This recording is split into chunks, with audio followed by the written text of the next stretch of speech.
M Mohammad Asif and I am your English trainer. So dear student, कल मैंने आपको had का यूज़ करना सिखाया था और उसका मैंने सिर्फ आपको फर्स्ट टाइप सिखाया था। आज मैं आपको इसका सेकंड टाइप सिखाने वाला हूँ। तो देखिएगा, सेकंड टाइप सिखाने से पहले मैं आपको इसका रिवाइज करा देता हूँ जो मैंने कल सिखाया था। तो हमारा जो फर्स्ट टाइप था कल जो हमने सीखा था, उसका जो स्ट्रक्चर था वो था सब्जेक्ट, हैड, देन वर्ब की फर्स्ट फॉर्म, उसके बाद क्या आ जाएगा, ऑब्जेक्ट आ जाएगा। ठीक है, इस पर सेंटेंसेस कैसे बनते थे, जैसे कि मैंने लिखा है वह पहले ही सो चुका था, तो ही हैड ऑलरेडी स्लेप्ट। मैं तुम्हें पढ़ा चुका था, आई हैड टॉट यू।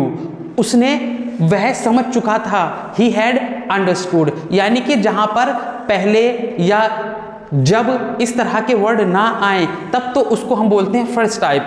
हालांकि ये एक ही सेंटेंस है, लेकिन मैंने इसको डिवाइड कर दिया है आपकी सहूलियत के लिए, आपको अच्छे से समझ में आ जाए, इसलिए मैंने इसको 2 पार्ट में डिवाइड कर दिया है। पहला टाइप था और आज हम सीखने वाले हैं सेकंड टाइप। अब सेकंड टाइप क्या होता है, सेकंड टाइप में किस तरह से सेंटेंसेस बनते हैं उसको समझ लीजिए। पहले उसको समझने के लिए हमें क्या करना पड़ेगा, हमें इसके स्ट्रक्चर को समझना पड़ेगा। तो स्ट्रक्चर क्या है हमारा, सबसे पहले तो क्या आ गया हमारा सब्जेक्ट, उसके बाद आ जाएगा हैड, देन वर्ब की थर्ड फॉर्म एंड ऑब्जेक्ट। अब आप ये देख रहे होंगे कि सर ये तो सेम ही है। हाँ, तो इसका जो सेकंड टाइप है, सेकंड टाइप में क्या होगा, जो हमारे फर्स्ट टाइप का स्ट्रक्चर था वो आ गया पहले। तो उसके बाद हमें क्या ऐड करना है, हमें ऐड करना है बिफोर, पहले के लिए। ओके, उसके बाद हमें यूज करना है पी आई। पी आई क्या होता है, P for past, I for indefinite. तो यहां पे मैंने शॉर्ट में लिख दिया है पी आई, यानी कि पास्ट इंडेफिनिट। यानी सबसे पहले तो स्ट्रक्चर वो आ जाएगा, पास्ट परफेक्ट का जो टेंस था हमारा वो आ जाएगा, उसके बाद बिफोर, फिर पास्ट इंडेफिनिट आ जाएगा।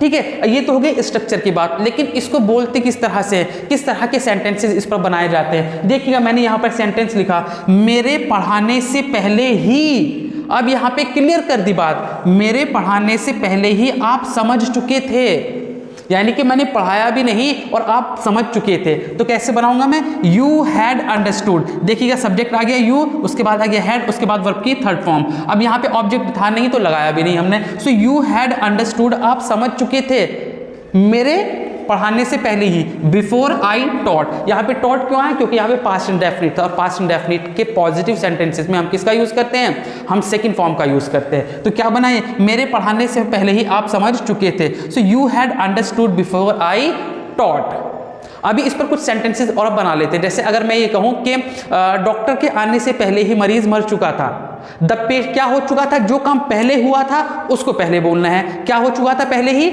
मरीज मर चुका था, तो the patient had died before the doctor केम, है ना। उसके आने से पहले ही हम क्रिकेट खेल चुके थे।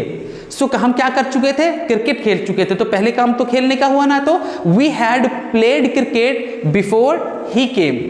तो जब इस तरह के कोई सेंटेंसेस होते हैं कि उसके आने से पहले ही ऐसा हो चुका था, तो वहां पर हम किसका यूज करते हैं, इस स्ट्रक्चर का।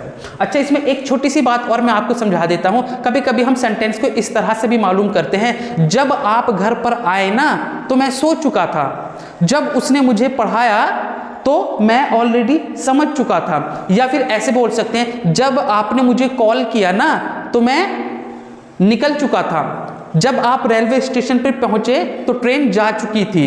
तो वहां पर क्या करना है, कुछ भी नहीं है, बहुत बड़ा अंतर नहीं है। जहां पर बिफोर है वहां पर व्हेन हो जाएगा। क्या हो जाएगा, व्हेन हो जाएगा। जैसे कि जब आप रेलवे स्टेशन पर पहुंचे तो ट्रेन जा चुकी थी, पहले काम कौन सा हुआ था, जो ट्रेन के चले जाने का काम हुआ था पहले। तो कैसे बोलेंगे, द ट्रेन, क्या बोलेंगे, द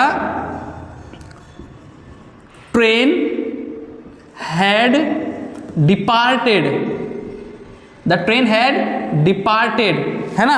जब आप रेलवे स्टेशन पर पहुंचे, when, उसके बाद क्या जाए, when you reached at railway station, when you reached at railway station।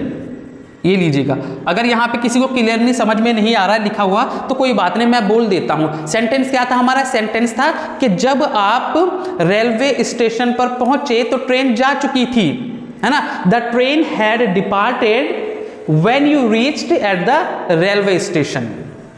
ठीक है, जब आपने मुझे पिज्जा दिया तो मैं खाना खा चुका था। So I had eaten food when you gave me a pizza.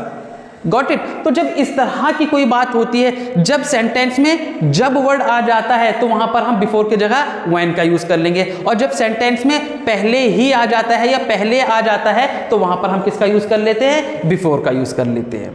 ठीक है, जब मैं सिंपल इस तरह से बोलता हूं कि वह खेल चुका था तो मैं बोलूंगा ही हैड प्लेड। और अगर मैं इसको इस तरह से बोलूं कि आपके आने से पहले ही वह खेल चुका था, he had played before you came. और जब मैं इस सेंटेंस को इस तरह से बोलूं, जब आप आए ना तो वो खेल चुका था, he had played when you came. So dear student, इस तरह से हैड का यूज किया जाता है। और मैं एक सेंटेंस बोलता हूं, आप इस सेंटेंस पर आप इसको कमेंट बॉक्स में बनाना। ठीक है, जब मैंने आपको पढ़ाया तो वो सो चुका था।